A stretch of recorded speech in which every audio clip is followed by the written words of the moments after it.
Next Door Neighbor by Peter Filler. Chapter 14 The Podcast. With final exams over and their freshman year quickly coming to a close, Jodis and Jennings knew what they had to do. Complete one more task before summer break. They knew timing was important as they began preparing for their greatest challenge. Jodis and Jennings sat at the table in Uncle Stan's office, script in hand, RD90 holding the phone, ready to record their first audition. Uncle Stan gave an encouraging nod as they started. The room was quiet, except for their voices, and then, suddenly, everything froze. Jodis's voice got caught in his throat. His words stumbled and twisted as if trapped inside him. He began to stutter, tripping over syllables. Panic creeped into his eyes. His face tightened. He looked like he wanted to run, but he couldn't. Jennings' heart pounded. She could see the frustration building in Jodis. This was more than just nerves. It was a block, and it was growing. Jodis, you're anxious. Stay calm. You can stop it, she urged, trying to sound steady, even as her own throat tightened. Oh no, Jennings, he stammered, voice crackling. I can't. Can I really stop it? I hate this feeling. It's like swallowing me whole. Jennings' mind raced. They had to get through this. She looked around desperately and spotted Jodis' backpack. With a quick movement, she pulled out Rocky, the robotic dog, their old companion and comfort. She flicked on the controls, sending Rocky scampering around the room, doing backflips and rolling over. Rocky, Rocky! Jodis' eyes lit up. As he rose, chasing the little mechanical dog, his voice grew stronger with each step, laughter creeping into his words. The stuttering began to fade, the panic losing its grip. Oh, good boy, Rocky, Jodis exclaimed as he pet Rocky's belly. Finally, Jodis stopped, breathlessly, but smiling, shouting, "Let's try this again." Jennings exhaled in relief.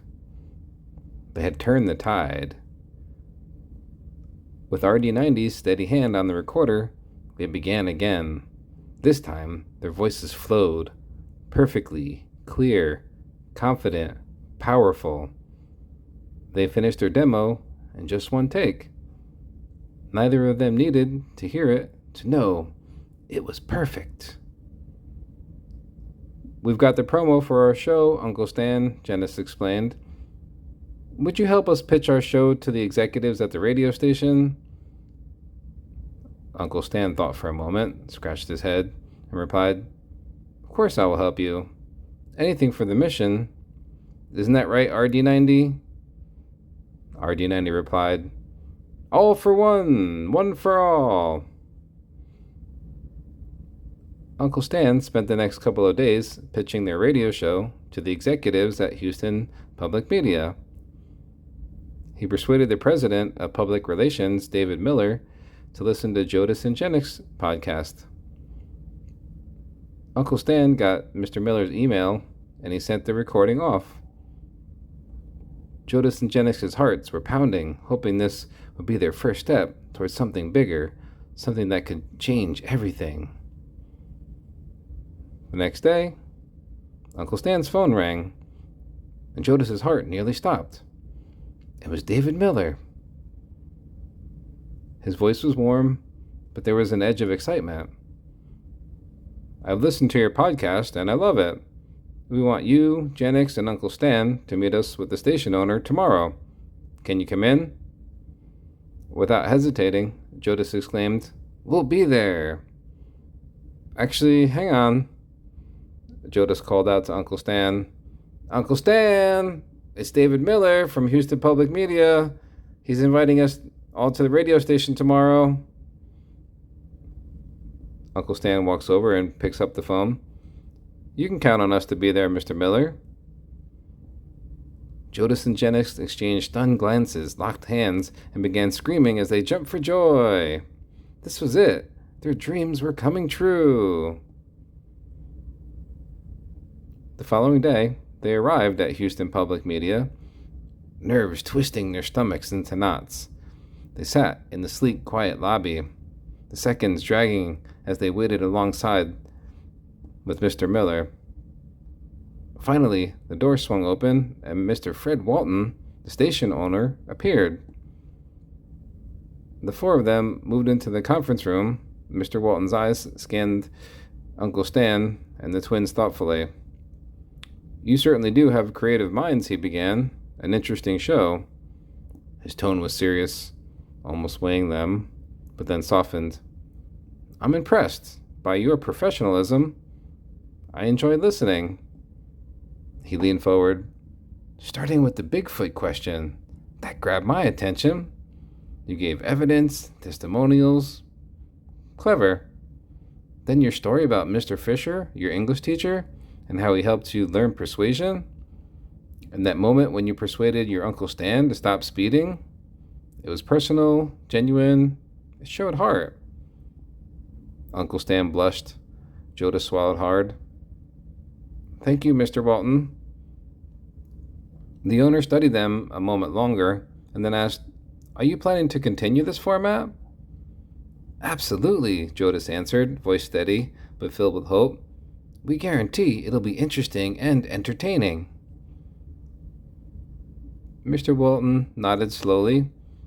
I'll consider carefully where to place your show in the schedule. Mr. Miller will get back to you soon. It was very nice to meet you all. They shook hands, stepping out of the room, but the wait was far from over. Then the call came the next day, the moment they'd been holding their breath for. Jodis picked up Uncle Stan's phone. Hello. It was Mr. Miller. I wanted to give you the good news. You got it. Your show has been approved. A 1-hour live show on Saturdays from 3 to 4 p.m. Available on air in Houston on 88.7 FM and online anywhere around the world at houstonpublicmedia.org. Listen live option. Jodis and Jennings couldn't believe it. They had secured their voice, a real signal to the world, a way to send their message back home, to tell their family and everyone else they were safe, that they, Uncle Stan, Aunt Marianne, and RD90 had made it safely across the universe. Thank you very much, Mr. Miller. We will make you proud, Jodis exclaimed. I promise. But there was a catch. Mr. Miller continued. Radio is not free. You need a sponsor. The airtime costs $250 per hour. Jodis called for Uncle Stan. Uncle Stan!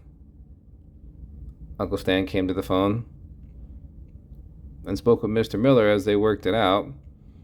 Uncle Stan will pay for the airtime and promote his business. Excited but aware of the challenges ahead, they returned to school the next day for the last week of school. Jodis and Jennings shared the news with Julius, Skylar, their teachers, and Principal Moses. The principal smiled broadly, making a school-wide announcement and encouraging students to tune in. Attention, students! This is your principal, Dr. Moses. From all of your teachers here at Buccaneer High School, we want to thank you all for a wonderful school year. We look forward to seeing you and your families back here on Sunday afternoon for our graduation ceremonies starting at noon. But before that, on Saturday, we invite you to listen to Buccaneer High's own Jodis and Jennings Parallax on Houston Public Media, 88.7 FM. They'll be producing their very first call-in radio show live from 3 to 4 p.m. And we invite you all to listen and call in. Ciao for now.